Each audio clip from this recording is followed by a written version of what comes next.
Zero Dawn. We found it.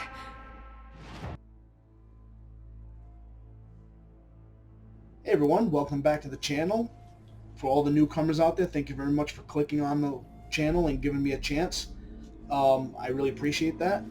Today I'm doing another episode of Taking on the Backlog. Kind of created the segment more to just kind of give myself an excuse to go through them and finally play them. Not so much beat them, but at least try to beat them. Because there's so many good games out there that you hear people talk about. Oh, you have to play this, you have to try this.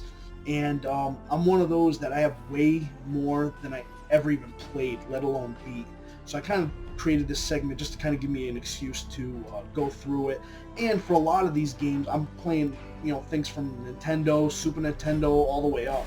So in a way, it's a good way for me to kind of look back on these games and see if they hold up to today's standards, being, 10, 20, 30 years later. And this is episode 2. Episode 1, if you guys missed it, go check it out. I finally played and beat Donkey Kong Country, and that was awesome. So now for episode 2, I decided to jump ahead to something more recent, and I jumped into Horizon Zero Dawn for the PlayStation 4. Let me tell you something. This game is phenomenal. This is a great game. The game came out, and I believe it was 2017. So right now we're in the beginning of 2021. So, it's already about 4 years old right there. Started playing this game on the PS4, and I was hooked, man. The controls are smooth. I never really felt like I was stumbling on the buttons or anything like that. I like the art style, the graphics. The game is just absolutely beautiful. Like the scenery, the character models, the creatures, the robots, animals, everything. So as far as graphics go, graphics are gorgeous, which is pretty much what's expected out of the PlayStation 4 type title.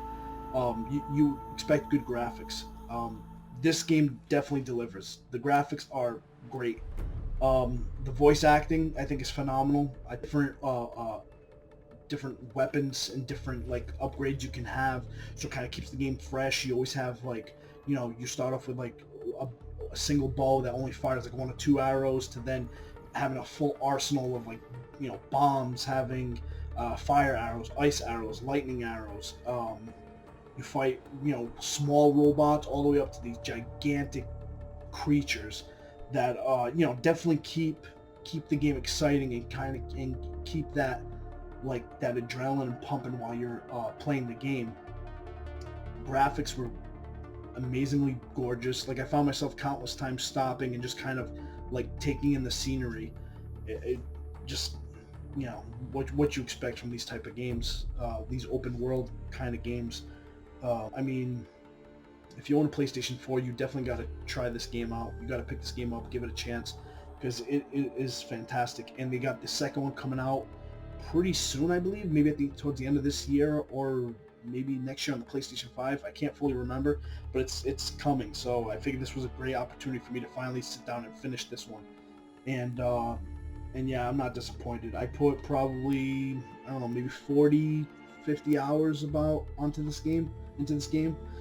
And like I said, just the fact of exploring that world. You have certain areas that are snow and higher up in the mountains, and you have more the forest and wooded areas, and then it goes to areas that are more desert-like. So there's a nice exploration there, and a nice spread of different environments to upgrade your character, which is nice.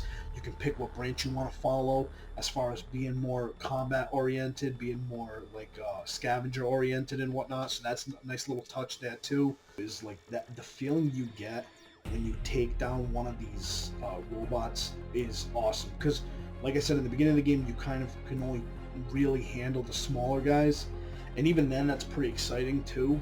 When you're able to destroy them, when you're able to finally sneak up and stealth attack them, which is great because you can most of the time take them out in one shot. You can take them out in one shot with a stealth attack. Eventually you can ride them there's one that kind of looks like a bull. You can actually get on top of him and ride him, which that's great because that lets you travel quicker. Um, there's also fast travel that opens up for you, which is huge help in these type of games. So that way you don't have to spend so much time, traveling from A to B. If you've already been there, you can easily just fast travel to the next campfire, and that's how you also save the game. So the campfires act as a save and a fast travel. Um, but um, but yeah, like I was saying, that when you take down the robots, really accomplish something taking them down, and then once you get to the bigger ones, and you can actually handle your own against them, like that is awesome. Because like I said, some of these creatures are huge, and a lot of the first times when you fight these things, you're gonna struggle, and when you finally get their pattern down and see what they're weak against and stuff like that, it makes it so much easier to just kind of like start going through them. And that always felt rewarding when you're not struggling as much as the first time you face this creature or boss or whatever. Um, Another thing I really like too is that the main character's name, Alloy, has a piece that goes on her ear that gives her information, and she can actually also almost do like a scan of the area. So if anyone's ever played Assassin's Creed, if anyone's ever played Assassin's Creed, or you've played the Batman games, you know what I'm talking about. It's like the Eagle Vision or the detective mode where the bad guys are a different color, you can see them, and you can kind of try to plan out your attack that way, which is nice. It also lets you see like animals in the wild if you're trying to hunt down certain animals to get certain upgrades. So it makes it a lot easier having that ability. And I've always liked games that did that. This is one of the titles. This right here is one of the titles that made me want to get the PS4, because I'm one of those guys that I don't just get one system. I usually get multiples, and the PlayStation has titles like this on it, which this is what really shows what the PlayStation can do. And I'm glad I picked it up. I'm glad I finally played through it and beat it. And I'm glad I'm able to experience it. Like, this is awesome. Granted, I'm like 4 years late, but this is just a great game. There's only so much you can say about it. It's just a fantastic game. And I think now you can get it for like $10, $20, and it's a complete edition, which comes with